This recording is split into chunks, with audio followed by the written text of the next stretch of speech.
राम राम मित्रों। तेजस्वी जी, मैं आपसे ये पूछना चाहती हूँ कि जब आप अपनी बहन के असम्मान नहीं कर सकते हैं तो आप पार्टी में सरकार बना करके देश के बहनों का क्या सम्मान करेंगे, देश की महिलाओं का क्या सम्मान करेंगे। रोहिणी आचार्य ने आपके परिवार के लिए क्या क्या नहीं किया। वो अपने शरीर का अंग निकाल करके अपने पिता को दिया। इससे बड़ा और त्याग और बलिदान किसी एक बेटी के क्या हो सकता है, जो अपने पिता के लिए किया और बहुत अच्छा काम किया। अगर आप रोहिणी आचार्य का मुकाबला करना चाहते तो आप खुद ही क्यों नहीं दे दिए थे। आपको तो शर्म आनी चाहिए कि आप एक भाई हैं, भाई के होते हुए कोई तीसरा व्यक्ति उनका इस तरह से व्यवहार करे और आप चुपचाप देखते रहें। इसका मतलब आपका भी समर्थन था रोहिणी आचार्य को इस तरह से काम करने का। आपको शर्म आनी चाहिए तेजस्वी जी।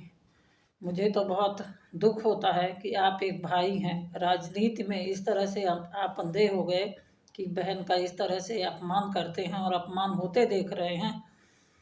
तो ये देश की बहनें, महिलाएं, माताएं आपको क्या कभी याद करेंगी। आपको क्या लग रहा है कि आप क्या फिर पार्टी आपकी फिर डेवलप हो पाएगी, क्या आप कभी सरकार बना पाएंगे। आपके विचार ही आपके बहन के व्यवहार से झलक रहा है कि आपका विचार कितना उच्च है। मैं यही कहना चाहती हूँ, जितना भी निंदा किया जाए उतना कम है आपके विचारों को और आपके कामों को।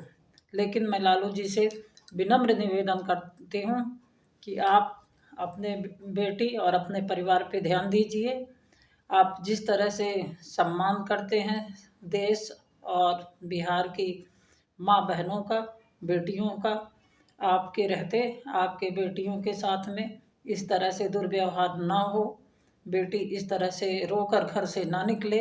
अगर ऐसा होता है तो वो घर सही नहीं होता है, वो देश सही नहीं होता है, वो परिवार, वो समाज सही नहीं होता है।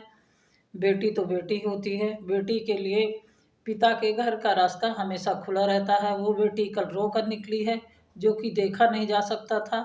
कितनी दुखी थी। कोई भी बेटी सामान्य तौर पे ये नहीं कह सकती कि मैंने सारे रिश्ते तोड़ दिए पिता के घर से। लेकिन बहुत ही उसको कष्ट हुआ, बहुत ही उसको अपमान हुआ, अपमानों का सामना करना पड़ा, तब वो इस तरह के शब्दों का प्रयोग की है, वरना क्यों करती। वो तो आपके पलकों में रहती थी। आज आप इतना बेटे के मुंह में बंध चुके हैं कि आप बेटी के लिए न्याय नहीं कर सकते हैं। लालू जी, ऐसा ना करिए। ऐसा करते रहेंगे आप अपना आँख और मुंह बंद करते रहेंगे तो आपकी परिवार और पार्टी दोनों ही समाप्त होने के कगार में चल रही हैं।